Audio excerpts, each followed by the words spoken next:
They're not asking for government assistance, or they're not asking for government to provide a handout or a subsidy. They're merely asking for the ability to take responsibility, the ability to manage those decisions on their own.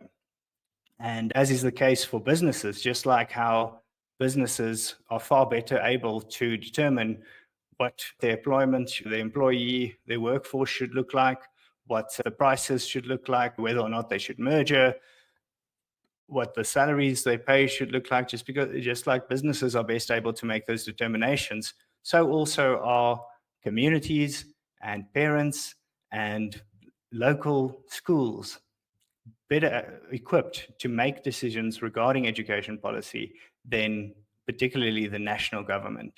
Those aren't decisions that should ever be made by a national government. And again, education is one of the factors in which South Africa has performed incredibly poorly in global terms. And just to review again, we've got labor, where we have one of the highest unemployment rates in the world, healthcare, where we also perform extremely poorly, particularly because we have that quadruple threat of disease, communicable and non-communicable diseases, HIV, and so forth. And then lastly, education, where particularly when it comes to basic education, we perform amongst the worst on the planet.